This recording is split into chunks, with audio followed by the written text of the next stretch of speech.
What's up, everybody? I'm back with another video game review, and today I am reviewing Mario and Luigi Bowser's Inside Story. This is one of my more hyped games that I had on the list to play, and I was able to play it thanks to LikunMiffery. Thank you for letting me borrow this game and giving me the opportunity to play it. This game came out in 2009 for the DS. It was the third Mario and Luigi title. And it's widely considered the best out of the Mario and Luigi games. I have a little bit of history with this game, personally, because when it first came out, it was like kind of what I said with Epic Mickey. It's kind of like, oh, I was like pretty excited to actually play this game, and I never got it for some reason, though. It looked very interesting, very compelling, but for some reason, I never got it. But now, all these years later, I was able to finally give it a whirl, and give it a try. And I gotta say, I got some good stuff about this game. So let's jump right into it, shall we? First off, the main thing that's the main gimmick thing of this game, it separates it from the two past ones, Partners in Time and whatever one came out on the Game Boy Advance. I don't remember, but is that you can play as Bowser. Wow, this is incredible. And this is where this game really shines, in my opinion, is Bowser. And not just playing as Bowser. We'll get some other stuff about him later that I think is really, really good, too. But you get to play as him. I think the combat with Bowser is so much more fun. The hits are bigger, the jumps are bigger, the attacks are stronger, and it's just much more fun and more satisfying to fight enemies with Bowser. He levels up faster, and make it more, and, just playing as him made it more intriguing to actually battle everything that there was in sight, because it was, it's more fun to do it with Bowser. So, and then, you also you play as Bowser. You also, with Mario and Luigi, they get sucked inside of Bowser, and you get to, when you're playing as Mario and Luigi, get to run around Bowser's body, inside Bowser, and they do some really good stuff with that. The way the levels are designed to make it seem like, you're working with insides of Bowser, and how that works out. And you get to do some cool collaborative stuff in some parts with Bowser and Mario and Luigi inside of him. That's all done really, really, really well, and it looks so good. So that was really, really, really, really good. So, enjoyed multiple. One thing I forgot to mention in my review of Partners in Time, but I'll mention it here because it's in this game as well. If you decide to flee a battle, you lose a bunch of coins because they don't run away. They just don't run away. You have to spam A and B, and you lose coins the longer that they stay on screen. And you are guaranteed to lose a good amount of coins. And I guess that's kind of like the punishment for fleeing. They don't want you to flee. They want you to battle. But, sometimes that's just not the best option. Partners in Time, that really sucked. And they brought it back here for some reason. And I don't know why they did that. It just doesn't seem too logical as to why they did that. Because it's really a thing. I think I'm with the majority there on that opinion. So I don't know why they decided to bring it back. But who knows? I also don't like that they. Actually, no. I guess I don't know. So another thing, I don't know why they wait so long to let us play as Luigi.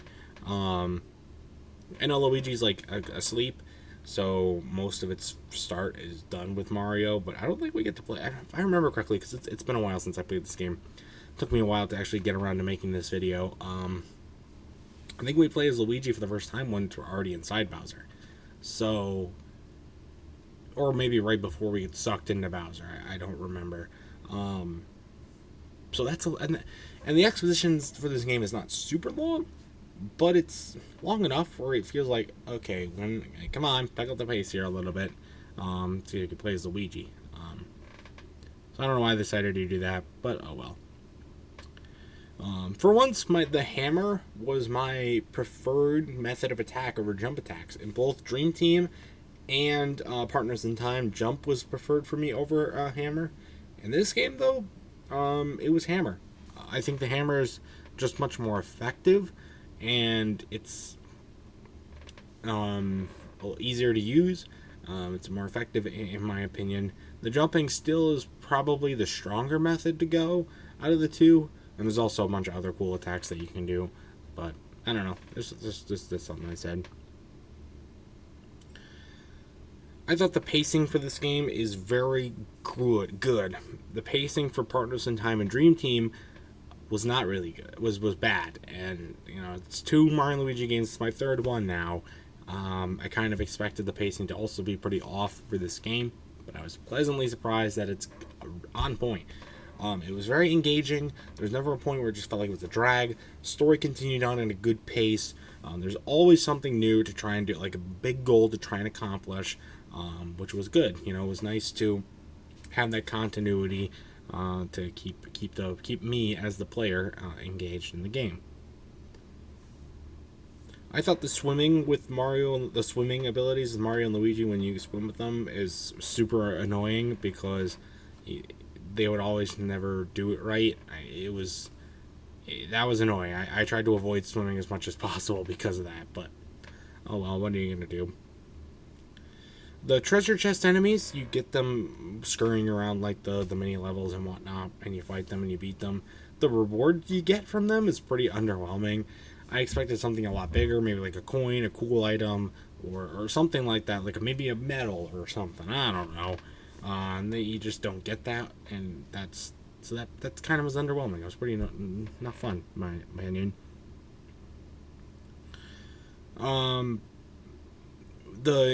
So with Mario and Luigi, most times for most of the game, to get to area, you had to walk there.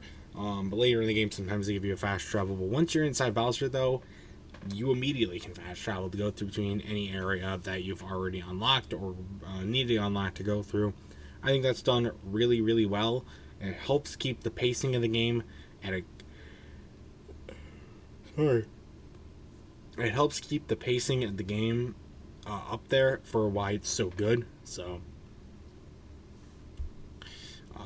though in the main world, as you're playing as Bowser, it's not as good. Bowser can't move as fast, but he is larger, so he does cover more distance with each step. But he is not. You can't really do that with Bowser, sadly. But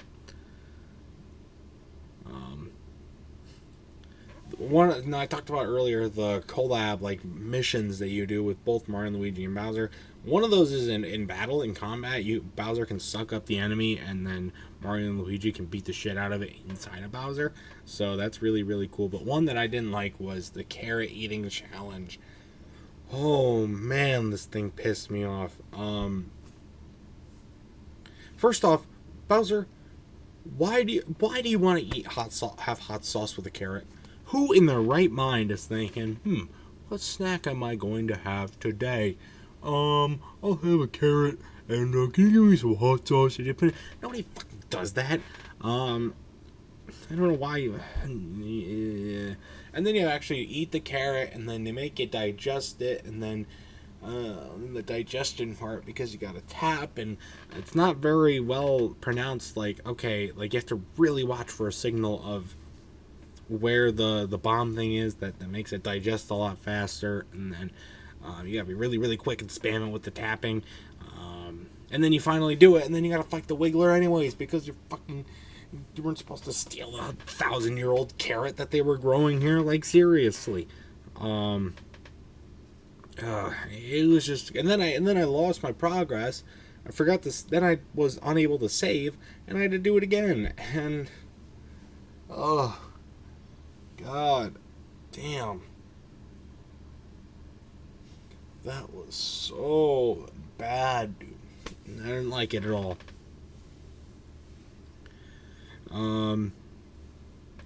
I thought, okay, anyways, keep going. A lot of the other attacks in the game I thought were pretty hard to time. Bowser's Punch, especially, as well as the main jumps from Mario and Luigi, they were just very hard to time. And I guess I had the same complaint kind of with Dream Team, but that one I was at least able to figure out at some point in the game. This one I wasn't, so yeah, so that was a little annoying.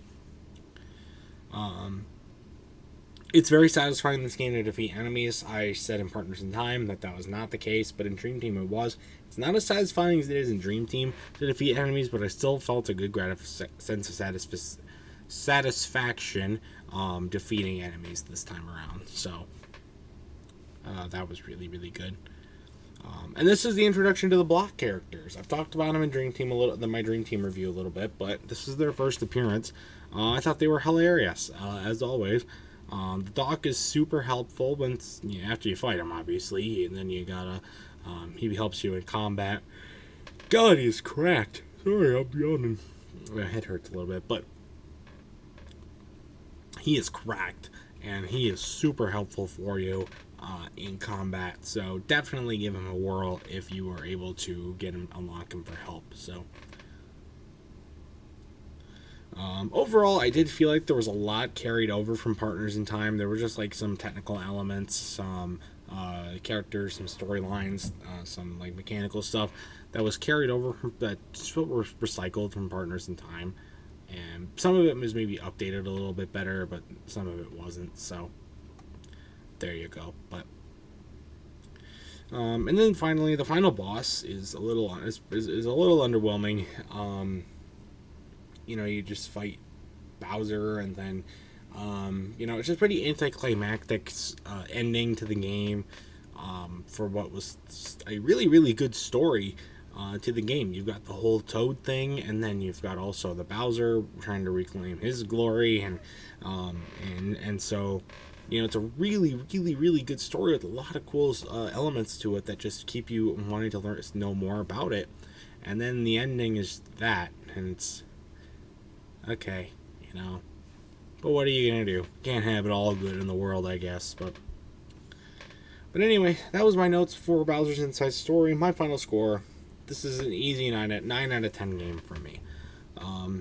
This was the first Mario and Luigi game that I actually thoroughly enjoyed. I thought the first two I reviewed, Partners in Time and Dream Team, were both good games, but not really something that I thoroughly enjoyed. And I'm yawning again. Makes it seem like I didn't actually enjoy the game, but I really did. I really did enjoy this game. So there you go. But so that's gonna do it for this review, though. If you've played Bowser's Inside Story, I'd love to know your thoughts about it in the comment section down below. And that's gonna do it for this video. So stay tuned for much more amazing content. And until next time, I will see you guys later. Goodbye.